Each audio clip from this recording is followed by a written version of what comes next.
Hi everyone in Cloud Computing, and welcome to episode 12 of the Cloud Computing Australia show with Brad Nelson and the world's #1 cloud industry expert and thought leader, David Linthicum. This show is sponsored by Nelson Hilliard, cloud computing recruitment specialists, placing great people in cloud, IoT, fintech and AI. This week we are excited to have Ed Featherston as our special guest. Ed is Vice President and Principal Architect at Cloud Technology Partners. Hi Dave, and a warm welcome to Ed. Great to have you both on the show this week. So wonderful to have you here, Ed. Thank you. I was thrilled to be invited. I'm looking forward to the conversation. Yeah, I appreciate Ed coming on. Yeah, absolutely. It's great to have you both on, especially having you on board this week, Ed. That's great. According to a report by Forrester Australian, CEOs will have to transform their organisations to work with their marketing counterparts to develop new products and harness artificial intelligence to improve business processes in 2018. Is Australia getting the need to drive engagement and innovation from the US, or is this Australian business homegrown? What are your thoughts on that, guys? Ed, why don't you respond first? Oh, okay, sure. Well, I think a lot of it just comes from the business level itself, how they respond to it. There may be cultural differences, not being fully familiar with the environment down in Australia. One of the challenges here in the U.S. and with U.S. businesses in trying to get innovation into the culture is the U.S. is culturally is very down on the concept of failure. Whereas if you're truly innovating, not everything is going to succeed. And you have to be able to build a culture that encourages that in your people in order to be able to move forward. And I see that as a challenge in a lot of the companies that I deal with of they say, yes, we want innovation, but we want everything you innovate to work. And if everything works, you're not really innovating from my perspective. Yeah, I think I agree with most of that. I think, though, the culture in Australia in the last 10 years has changed tremendously. So I've always been kind of a Australian stalker. So in other words, like the country, so I'm always monitoring the industry. And their ability to kind of innovate and do startups and kind of get into the spaces that they weren't into, 10, 20 years ago, has kind of changed on its heels. So I think some of that still exists. The larger companies that I've been dealing with in Australia, and everybody knows who they are still relatively risk adverse and therefore failure adverse. But the Australian economy and the Australian tech industry has gone through kind of a renaissance in the last 5-10 years. And I know that just because of the number of startups, that I've been dealing with. And that are venture funded, and even the ones that are being venture funded by, the Sand Hill Road gang in Silicon Valley, where it's, kind of a little tech hood neighborhood down under. And I think that's going to be something of a renaissance of technology in the next few years. You live there, Brad, so tell us, what are your thoughts? Yeah, no, you're both absolutely right. I think that Australia definitely does like to embrace, and it hasn't got a problem with failing.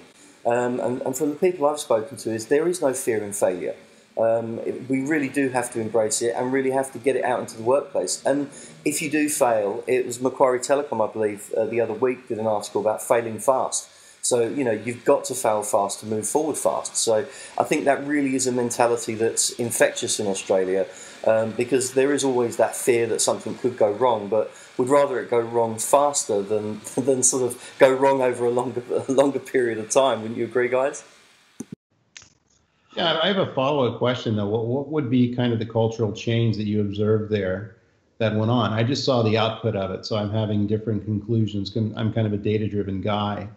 What do you think changed, over the last 5 to 10 years there? That's a great question. I think with the embracing of cloud has been a big change. Huge amount of startups in Australia which are very tech savvy, and there's a lot of fear within the bigger corporations that they could lose out on huge chunks of business. The way I can see it being a knock-on effect is because of the startup climate being as of such, it's causing that fear and a threat really to larger businesses where they have to make a bigger difference. So it's more of a ripple effect. The smaller stone has made the ripple, which has spilt over into the larger organisations. Yeah, I mean, and I'd say I see some of that here in the U.S. also, because the smaller startups are more nimble. It's easier because they start with the innovation mentality to begin with, Whereas, the larger companies not only just have legacy systems, they have legacy culture and legacy methodologies on how they do things. And trying to turn that Titanic is not easy. But they're seeing the threat from all of these, young whippersnappers, these small startups that are coming up and just innovating the daylights out of everything while they sit there trying to figure out how to move forward. So if what I hear you and David describing down in Australia sounds like they've got a definite advantage from that perspective of that they're responding to that quicker. Yeah, absolutely, Ed. And it really is the case, like you just said. I missed that word out, legacy. There are so many legacy systems and so many old school mentalities when it comes to certain companies being run by CEOs or CIOs as well that have a real responsibility to deliver to the board. And I think there is a lot of, David and I spoke about this a couple of weeks ago, about people sitting on the fence and not committing to things because they really don't know which way to turn. And, in effect, because there's nowhere to turn or they don't see a way to turn, they're losing a lot of business because the startups are coming in and just savaging the floor beneath their feet. Yeah, I think Australia could be kind of a use case for the changing economy. We're seeing that in the States as well, where the smaller companies, more innovative companies, are disrupting their markets. We always talk about Uber and Netflix, but there's hundreds of others, and you're unable to do it in a quick way here because the companies are so monstrous and their market positions are so monstrous. It's going to be difficult to displace them.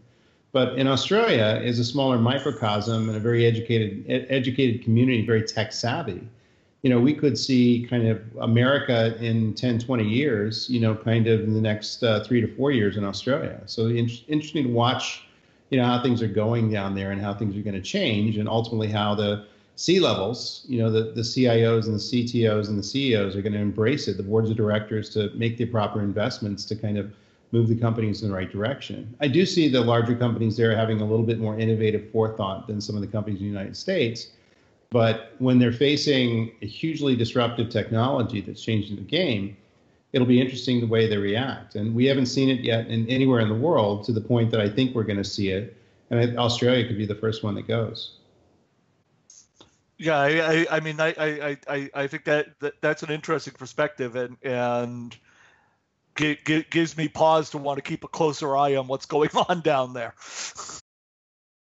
Yeah, that's right, Ed. Australia really is an exciting time down here.